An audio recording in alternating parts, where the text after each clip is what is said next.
సోదరీ సోదరులారా, నిర్గమకాండం 4వ అధ్యాయం జాగ్రత్తగా వినండి.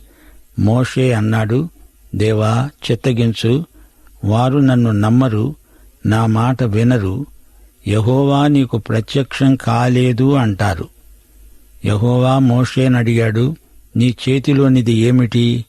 కర్ర అన్నాడు మోషే. అప్పుడు దేవుడన్నాడు, నేల మీద దాన్ని పడవేయి. అతడు దాన్ని నేల మీద పడవేశాడు. అది పాముగా మారింది. నీ చెయ్యి చాపి దాని తోకను పట్టుకో అన్నాడు దేవుడు. అతడు తన చెయ్యి చాపి దాని తోకను పట్టుకోగానే అది మరల అతని చేతిలో కర్ర అయింది. ప్రియ శ్రోతలారా, దేవుడు మోషేకు కొన్ని సూచనలు చూపబోతున్నాడు. మోషే మనస్సులో కొన్ని అనుమానాలు పొడసూపుతున్నాయి. అతనిలో అల్ప విశ్వాసం తలెత్తుతున్నది. మోషే చేతిలో ఒక కర్ర ఉన్నది, అయితే మోషే చుట్టూరా పాములున్నాయి. ఈజిప్టు రాజు ఒక పాము. ఈజిప్టు దేశస్థులు పాములై తనను కాటువేయడానికి సిద్ధంగా ఉన్నారు. మోషే భయపడనక్కర్లేదు. పాము కర్రగా మారుతుంది. అయితే మోషే తెలివిగా ప్రవర్తించాలి. పాము తలను పట్టుకోకూడదు, తోకను పట్టుకోవాలి. ఫరో తలను కాదు, మోషే అతని తోకను పట్టుకోవాలి. మోషే వివేకంతో పనిచేయాలి. చూస్తూ చూస్తూ పాము తలను పట్టుకోకూడదు. ఇందులో మనం ఒక పాఠం నేర్చుకోవాలి. లోకంలో ధనం ఉంది, పదవి, పేరు, ప్రఖ్యాతులు ఉన్నాయి, అధికారం ఉంది. ఇవన్నీ పాములే. వీటిని ఎక్కడ పట్టుకోవాలో దేవుని బిడ్డలు తెలుసుకోవాలి. తలను పట్టుకోకూడదు, తోకను పట్టుకోవాలి. డబ్బు తోకను పట్టుకుంటే అది చేతి కర్రగా మారి మనకు సేవ చేస్తుంది. దాని తలను పట్టుకుంటే అది పామై మనల్ని కాటేస్తుంది. జాగ్రత్త. మన ప్రభువు చేసిన హితోపదేశం మనమెన్నడూ మరచిపోకూడదు. పాముల వలె వివేకము కలిగి ఉండండి, పావురముల వలె నిష్కపటులై ఉండండి. ప్రభువు కొండమీది ప్రసంగంలో ఈ ఉపదేశం మనకు అనుగ్రహించాడు. సోదరుడా, సోదరి, మనకు చేతికర్రలు, ఊతకర్రలు ఎన్ని ఉన్నా అవి బలహీనమైన సాధనములు అని గుర్తించాలి. మోషే చేతిలో కర్ర ఉన్నది, కాని మోషే దేవుని చేతిలో ఉన్నాడు. అది అసలు రహస్యం. మోషేను బట్టి కర్రకు విలువ వచ్చింది, అంతేగాని కర్రను బట్టి మోషేకు విలువ రాదు. ఏదో సంస్థను ఆసరా చేసుకుని గొప్పవాళ్లమైపోదామని, డబ్బు చేత పట్టుకుని గొప్ప సేవ చేస్తామని కొందరు భ్రమపడుతున్నారు. సోదరీ సోదరులారా, జాగ్రత్త. మోషే కర్రను వాడాలి గాని కర్ర మోషేను వాడకూడదు. కుక్క తోకను కదిలిస్తుంది గాని తోక కుక్కను కదిలించలేదు. దేవుడన్నాడు, మోషే, దీనిని బట్టి వారు తమ పితరుల దేవుడైన యెహోవా అనగా అబ్రహాము దేవుడు, ఇస్సాకు దేవుడు, యాకోబు దేవుడు నీకు ప్రత్యక్షమైనట్లు వారు నమ్ముతారు. మోషేకు భయమెందుకు? అనేక సూచనల ద్వారా, మహత్కార్యాల ద్వారా దేవుడు తన సేవకుని సాక్ష్యాన్ని బలపరుస్తాడు, సమర్థిస్తాడు. దీని ద్వారా ప్రజలు దేవుని యందు విశ్వసిస్తారు. దైవ సేవకుడు చెప్పిన మాట బలీయమై పనిచేయడానికి అద్భుతాలు తోడ్పడతాయి. అవసరమైనప్పుడు దేవుడు అద్భుతాలు చేశాడు, ఇప్పుడు చేస్తున్నాడు. సోదరీ సోదరులారా, దేవుని చిత్తానుసారముగా దైవ సేవకుని చేతిలోని కర్ర అధికార సంకేతమవుతుంది. ఎందుకనగా దైవ సేవకుడు దేవునికి పూర్తిగా లోబడినవాడు. ఇప్పుడు దేవుడు మరొక రుజువు, ఇంకొక సూచన చూపబోతున్నాడు. మోషే నిర్వహించబోయే బాధ్యతలు అసాధారణమైనవి. మోషేకు ధైర్యం గొలిపే సూచనలు ఇవన్నీ. నీ చెయ్యి నీ వక్షస్థలాన ఉంచుకో అన్నాడు దేవుడు. అలాగే మోషే తన చెయ్యి తన ఛాతీ మీద పెట్టుకున్నాడు. వెంటనే ఆ చెయ్యి వెలుపలికి తీశాడు. అప్పుడు ఆ చెయ్యి కుష్టుగలదై హిమము వలె తెల్లగా అయింది. నీ చెయ్యి మరల నీ ఛాతీ మీద పెట్టుకో అన్నాడు దేవుడు. అతడు తన చెయ్యి తన ఛాతీ మీద పెట్టుకున్నప్పుడు, తిరిగి వెలుపలికి తీసినప్పుడు అది మిగతా శరీరం వలె బాగైంది. అప్పుడు దేవుడు అన్నాడు, వారు నిన్ను మొదటి సూచనను బట్టి వినకపోతే రెండో దాన్ని బట్టి వింటారు. ఈ రెండు సూచనలను బట్టి నమ్మక నీ మాట వినకపోతే మరో సూచన నీకు చూపుతున్నాను. సోదరీ సోదరులారా, వింటున్నారా? ఈ సూచనల్లో మనకు ఒక గొప్ప పాఠం లభిస్తున్నది. సామెతలు 4:23 ఏమంటోంది? నీ హృదయములో నుండి జీవధారలు బయలుదేరుతాయి కాబట్టి అన్నిటికంటే ముఖ్యంగా నీ హృదయమును భద్రముగా కాపాడుకో. అంటే అర్థమేమిటి? హృదయం ఏది చెబితే చెయ్యి అదే పని చేస్తుంది. దేవుడు తన సేవకుని చేతిలో ఒక కర్ర ఉంచాడు. సేవకుని హృదయం వాక్యంతో నిండి ఉన్నది.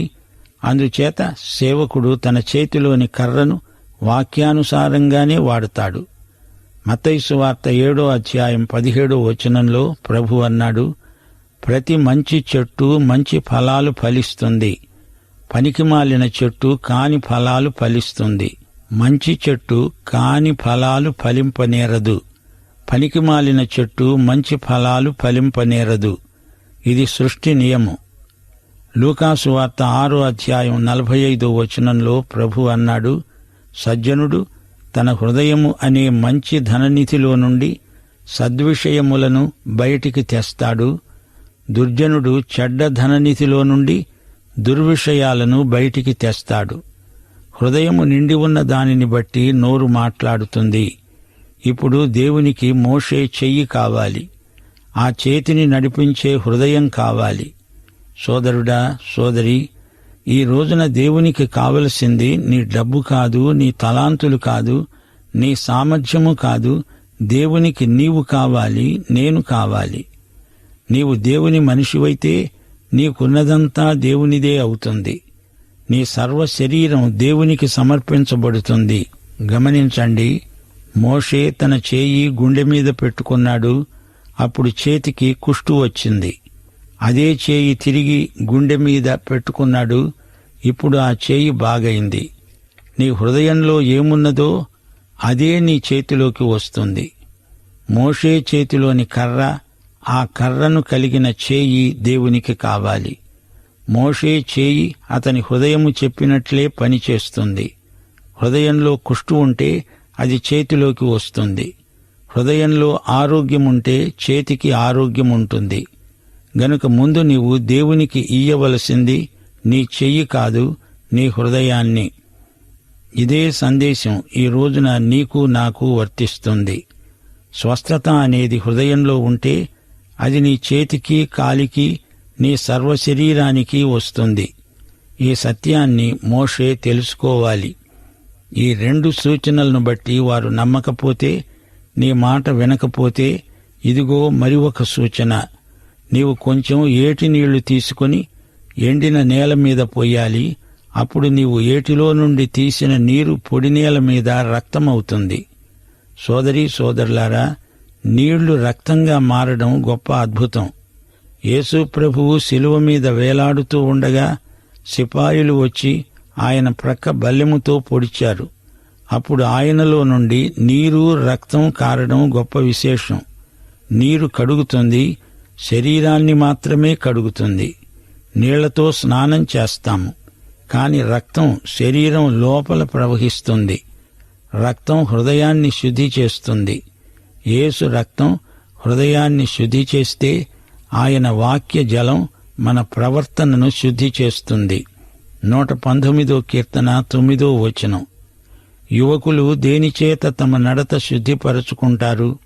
నీ వాక్యమును బట్టి దానిని జాగ్రత్తగా చూచుకొనుట చేతనే కదా, అనగా కడుగుకొనుట చేతనే గదా.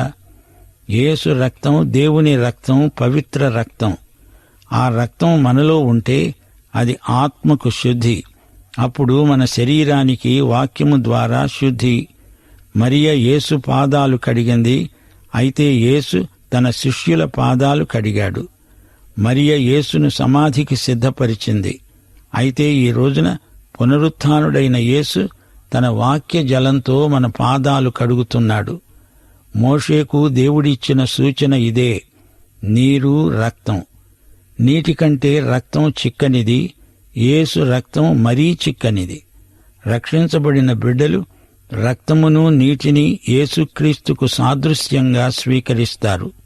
అప్పుడు మోషే అన్నాడు, ప్రభూ, ఇంతకు మునుపు కాని నీవు నీ దాసునితో మాట్లాడినప్పటి నుండి గాని నేను మాట నేర్పరిని కాను. నేను నోటి మాంద్యము నాలుక మాంద్యము గలవాడను. మోషే తన బలహీనతను ఒప్పుకుంటున్నాడు. దేవా, నీకు ఒక గొప్ప వక్త కావాలి కదా. నేను వక్తను కానే, నాకు నోటి మాంద్యం ఉన్నదే. చూడండి శ్రోతలారా, సమయం వచ్చినప్పుడు మోషే ధాటిగా అనర్గళంగా మాట్లాడతాడు. దేవుడే మాట్లాడించాడు. కాని ఇప్పుడు తన అశక్తతను దేవుని సన్నిధిలో ఒప్పుకుంటున్నాడు. అప్పుడు దేవుడన్నాడు, మోషే, మానవునికి నోరిచ్చినవాడు ఎవడు? మూగివాడు కాని, చెవిటివాడు కాని, దృష్టిగలవాడే కాని, గుడ్డివాడే కాని ప్రతి మానవుణ్ణి సృష్టించినవాడు ఎవడు? యెహోవానైన నేనే కదా. నేను నీ నోటికి తోడై ఉంటాను. నీవు ఏమి పలుకవలసింది నీకు బోధిస్తాను అని దేవుడు హామీ ఇచ్చాడు. దేవునికి కావలసింది మోషే హృదయమే కాదు, చెయ్యే కాదు, నోరు కూడా. మోషే, నీ నోటికి నేనే నోరు. నీవేమి మాట్లాడవలసింది నేనే చెప్తాను. హృదయము నిండి ఉన్న దానిని బట్టి నోరు మాట్లాడుతుంది.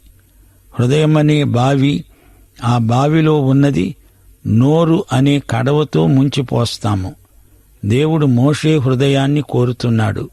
అయితే మోషే ఇంకా తన భయాన్ని వ్యక్తం చేస్తూనే ఉన్నాడు. అయ్యో ప్రభువా, నీవు పంపదలచిన వానినే పంపు, నేనెందుకు? దేవుడు మోషే మీద కోప్పడ్డాడు. లేవీయుడు నీ అన్న అయిన అహరోను లేడా? అతడు బాగా మాట్లాడతాడని నాకు తెలుసు. అడుగో, అతడు నిన్ను కలుసుకోవడానికి వస్తున్నాడు. నిన్ను చూచి తన హృదయమందు ఎంతో సంతోషిస్తాడు. నీవు అతనితో మాట్లాడు. నీ మాటలనే అతని నోటికి అందించు. నేను అతని నోటికి నీ నోటికి కూడా తోడై ఉంటాను. మీరు చేయవలసిన దానిని మీకు బోధిస్తాను. అతడే నీకు బదులు జనులతో మాట్లాడతాడు. అతడే నీకు నోరుగా ఉంటాడు. ప్రియ శ్రోతలు, గమనించండి, ఇక్కడ మోషే పెద్ద తప్పు చేశాడు. తన పక్షాన మాట్లాడడానికి మరొకరు కావాలని కోరుకుంటున్నాడు. మోషే పదే పదే అడుగుతుంటే దేవుడిచ్చాడు గాని దేవుని పిలుపును ఇలా ఇద్దరి మధ్య విభజించడం ఆయనకిష్టం లేదు. మోషేను పిలిచిన దేవుడు, మోషేకు పని అప్పగించిన దేవుడు ఆ పనికి సరిపోయే శక్తిని ఇవ్వడా? మోషే తన పిలుపును ఈ విధంగా అహరోనుతో పంచుకోవడం గొప్ప తప్పు. ఈ అహరోను చేసిన నిర్వాకమేమిటి? మోషే సీనాయి కొండ మీద ఉండగా దేవునితో సంభాషిస్తూ ఉన్నప్పుడు కింద ఉన్న అహరోను బంగారు లేగదూడను చేయలేదా? అహరోను అంతటి ఘోరపాపం చేశాడు. దానికంతటికీ కారణం మోషే కావాలని తెచ్చిపెట్టుకున్న అహరోనే. అసలు మోషే దేవుడు ఏర్పరచుకున్న రాజు, ప్రవక్త, యాజకుడు. కాని ఇప్పుడు మోషే యాజకత్వాన్ని పోగొట్టుకున్నాడు. అది అహరోనుకు వచ్చింది. ఇశ్రాయేలు ప్రజలను నడిపించడానికి దేవుడు పిలిచింది మోషేను, అహరోనును కాదు. దేవునికి కావలసింది మోషే. మోషే కాదు కూడదని అహరోనును తన పిలుపును పంచుకోవడానికి కోరుకున్నాడు. దేవుని సన్నిధిలో మోషే తన బలహీనతను ఒప్పుకోవడం మంచిదే. కాని దేవుడు బలపరుస్తాడు అని నమ్మకపోవడం తప్పు. దేవుడు నీ చేత పని చేయించకపోతే నీవు చేసే పని వ్యర్థమే. దేవుడు నీ చేత మాట్లాడించకపోతే నీ మాటలు వ్యర్థం. దేవుడే తన సేవకు ప్రేరణ ఇస్తాడు, ఉత్సాహం కలిగిస్తాడు, ఆత్మలను వెలిగిస్తాడు. మోషే చేతిలోని కర్ర అది మాత్రమే కాదు, మోషే దేవుని చేతిలోని కర్ర. అహరోను మోషేకు నోరు. అంతేకాదు, ఇద్దరికీ దేవుడే నోరు. యేసు ప్రభువు ధరించిన వస్త్రపు చెంగు గనుక దానికి అంతటి విలువ. గనుకే ఆ వస్త్రపు చెంగును ముట్టిన రక్తస్రావ రోగి బాగుపడింది. ఇప్పుడు మోషే ఈజిప్టుకు తిరిగి వెళ్తున్నాడు. అటు తరువాత మోషే బయలుదేరి తన మామ అయిన యిత్రో వద్దకు తిరిగి వెళ్లి అన్నాడు, మీ సెలవైతే నేను ఈజిప్టులో ఉన్న నా బంధువుల వద్దకు మళ్లీ వెళ్లి వారు ఇంకా సజీవులై ఉన్నారేమో చూస్తాను. యిత్రో అన్నాడు, క్షేమంగా వెళ్ళు. ఈజిప్టులో కొత్త ఫరో రాజ్యమేలుతున్నాడు. మోషేకు మరణశిక్ష విధించిన ఫరో ఇప్పుడు లేడు. అందుచేత మోషే సురక్షితంగా వెళ్లగలడు. మోషే తన బంధువులను చూడడానికి వెళ్తానంటున్నాడు. యెహోవా అన్నాడు, మోషే, నీ ప్రాణాన్ని వెదకిన మనుష్యులందరూ చనిపోయారు. నీవు ఈజిప్టుకు తిరిగి వెళ్లవచ్చు. అప్పుడు మోషే తన భార్యను తన కుమారులను తీసుకొని గాడిద మీద ఎక్కించుకొని ఈజిప్టుకు తిరిగి వెళ్ళాడు. యెహోవా మోషేతో అన్నాడు, నీవు ఈజిప్టుకు తిరిగి వెళ్లిన తరువాత నేను నీకు చూపిన మహత్కార్యాలన్నీ నీవు ఫరో ఎదుట చెయ్యాలి. నేను అతని హృదయాన్ని కఠినపరుస్తాను. అతడు ఈ జనులను పోనీయడు. శ్రోతలు, ఈ సంగతి మీకు అర్థమవుతోందా? దేవుడు మనుషుల హృదయాలను మెత్తపరుస్తాడు గాని కఠినపరుస్తాడా? అలా కాదు. ఈ మాటకు అర్థమేమిటంటే, ఫరో హృదయంలో ఉన్న కాఠిన్యం, క్రూరత్వం, విద్వేషం, లోభం మొదలైన వికారాలన్నీ బయటపడేటట్లు చేస్తాను. తడిబట్టను పిండితే అందులోని నీరంతా ఎలా బయటకొస్తుందో, కురుపును గడ్డను ఒత్తితే అందులోని చీమంతా ఎలా బయటికి వస్తుందో, అలాగా నేను ఫరోను బాగా పిండుతాను, ఒత్తుతాను, నలుపుతాను. అప్పుడు అతనిలోని కల్మషమంతా బయటికి వస్తుంది. ఇది ఈ మాటకు అర్థం. ప్రియ శ్రోతలు, ఒక సత్యాన్ని గ్రహించండి. పాత నిబంధనలో దేవుడు తండ్రి అనే పితృత్వ భావన జాతిపరంగా మాత్రమే వ్యక్తమైంది. ఇశ్రాయేలు జాతిని జాతిపరంగా తన జ్యేష్ఠ కుమారుడు అంటున్నాడు దేవుడు. వ్యక్తిగతంగా దేవుడు తండ్రి అని పాత నిబంధనలో ఎక్కడా ప్రస్తావించబడలేదు. ఇశ్రాయేలు నా జ్యేష్ఠ కుమారుడు అంటున్నాడు దేవుడు. నా జ్యేష్ఠ కుమారుణ్ణి నీవు వెళ్ళనీయకపోతే, ఇదిగో ఫరో, నీ జ్యేష్ఠ కుమారుణ్ణి నేను చంపుతాను. రాను రాను ఫరో మొండికెత్తితే ఈజిప్టులోని ప్రతి ఇంటిలో జ్యేష్ఠ కుమారుణ్ణి సంహరిస్తాడు. ఫరో ఇది గమనించాలి. ఆ తరువాత ఏం జరిగింది? మోషే పోయే మార్గంలో సత్రంలో యెహోవా మోషేను కలుసుకొని అతణ్ణి చంపబోయాడు. ఈ వచనం అర్థం చేసుకోవడం కష్టమే. మోషే తన కుమారులకు సున్నతి చేయించలేదు. దేవుడు అబ్రహాముతో చేసుకొన్న నిబంధనకు ముద్ర గుర్తు సున్నతి. మోషే దేవుని ప్రవక్త, ఇతరులకు దేవుని చిత్తాన్ని ప్రకటించబోతున్నాడు. అలాంటప్పుడు తాను మొదట దేవుని చిత్తానికి విధేయుడు కావాలి గదా. అతని అవిధేయత అతనికి కనపడేటట్లు దేవుడు అతని పైకి చెయ్యి ఎత్తాడు. అప్పుడు సిప్పోరా వాడిగల రాయి తీసుకొని తన కుమారునికి సున్నతి చేసి అతని పాదముల వద్ద అది పడవేసి, నిజముగా నీవు నాకు రక్త సంబంధమైన పెనిమిటివి అన్నది. సోదరీ సోదరులారా, జాగ్రత్తగా వినండి. మోషే ఈజిప్టు నుండి పారిపోయి వచ్చాడు. మిద్యాను దేశం చేరాడు. మిద్యానీయులు కూడా అబ్రహాము సంతతే. కెతూరా అబ్రహాముకు కన్న కొడుకే మిద్యాను. మిద్యానీయులు విగ్రహారాధికులు కారు, ఒకే దేవుణ్ణి ఆరాధిస్తారు. అందుచేత మోషే వారి మధ్య ఉండడం అనుకూలంగానే ఉన్నది. మోషే మిద్యాను యాజకునితో స్నేహం చేశాడు. అతనికి 7 కుమార్తెలు. వారిలో సిప్పోరాను మోషే వివాహం చేసుకున్నాడు. సిప్పోరా అనే మాటకు పిచ్చుక అని అర్థం, చిన్న పిట్ట. మోషే భార్య సిప్పోరా. దేవుడు ఈ కుటుంబాన్ని ఆశీర్వదించాడు. అతని పెద్ద కుమారుని పేరు గెర్షోము. గెర్షోము అంటే పరవాసి. మోషే మిద్యాను దేశంలో ఒక పరవాసి అయినా అక్కడే ఉండిపోయాడు. మోషే వైవాహిక జీవితంలో కొన్ని సమస్యలు బయలుదేరాయి. మండుతున్న పొద దర్శనం ద్వారా మోషే సేవ కోసమై పిలువబడ్డాడు. ఈజిప్టుకు వెళ్తున్నాడు. కొత్త ఫరో రాజ్యానికి వచ్చాడు. మోషే తన కుటుంబంతో ఈజిప్టునకు ప్రయాణమయ్యాడు. మోషే తన కుమారుడి సున్నతి విషయమై నిర్లక్ష్యం చేశాడు. మోషేను శిక్షించడానికి దేవుడు చెయ్యెత్తాడు. ఆదికాండం 15వ అధ్యాయం 6వ వచనం, కీర్తనలు 106, 31వ వచనం, రోమాపత్రిక 4వ అధ్యాయం 3వ వచనం, గలతీ పత్రిక 3వ అధ్యాయం 6వ వచనం ప్రకారం అబ్రహాము దేవుని యందు విశ్వాసముంచాడు. అది అతనికి నీతి అని పరిగణించబడింది.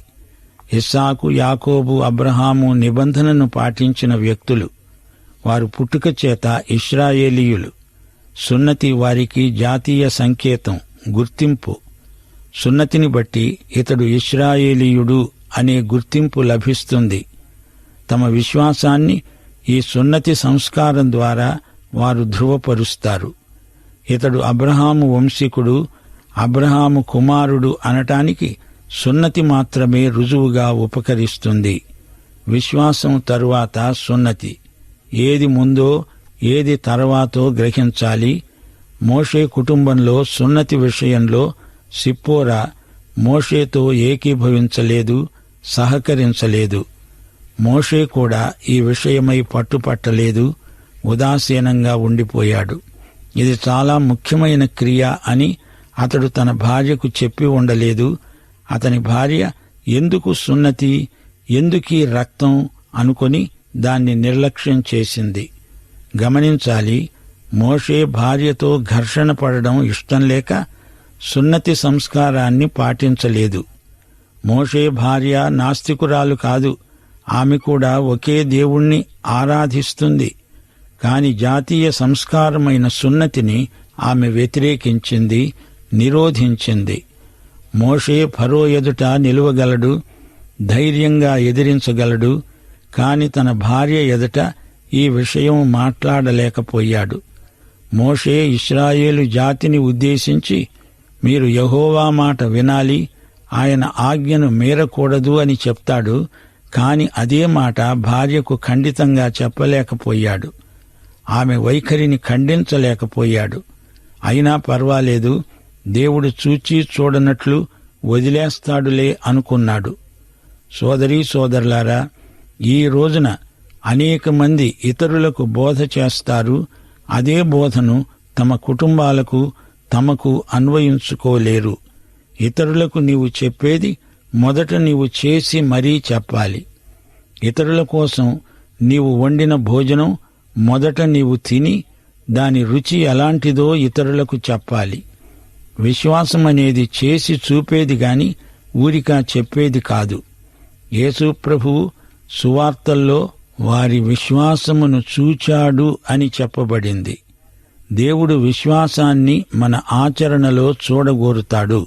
శ్రోతలు, మోషేను గురించి దేవుడు కఠిన చర్య తీసుకోవడానికి సిద్ధమయ్యాడు.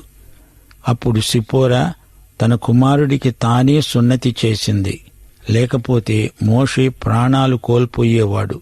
మోషే ఈ సున్నతి సంస్కారం జరిగించి తన విశ్వాసాన్ని వెల్లడి చేశాడు. అబ్రాహామీయ నిబంధనను పాటించాడు.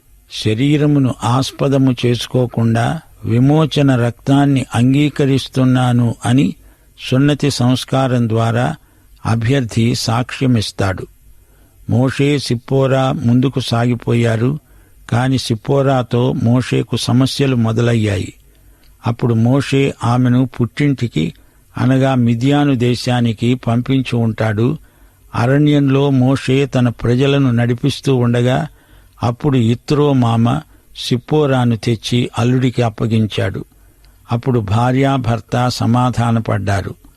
27వ వచనం, యెహోవా అహరోనుతో మాట్లాడుతున్నాడు, నీవు మోషేను కలుసుకోవడానికి అరణ్యానికి వెళ్ళు. అప్పుడు అహరోను వెళ్లి దేవుని పర్వతమందు అతణ్ణి కలుసుకొని ముద్దు పెట్టుకున్నాడు. సహోదరుల ప్రేమ ఇక్కడ మనం గమనించగలం. మోషే తనను పంపిన యెహోవా పలకమన్న మాటలన్నిటినీ, ఆయన చేయమని ఇచ్చిన ఆజ్ఞలన్నిటినీ, చేయవలసిన సూచక క్రియలన్నిటినీ అహరోనుకు తెలియచేశాడు. అప్పుడు మోషే, అహరోనులు వెళ్లి ఇశ్రాయేలీయుల పెద్దలందరినీ పోగుచేసి యెహోవా మోషేతో చెప్పిన మాటలన్నీ అహరోను వివరించాడు. జనుల ఎదుట ఆ సూచక క్రియలను చేశాడు. అప్పుడు జనులు నమ్మారు. యెహోవా ఇశ్రాయేలీయులను సందర్శించడానికి వచ్చాడని, తమ బాధను కనిపెట్టి చూచాడని విని జనులందరూ తలలు వంచి నమస్కరించి ఆరాధించారు.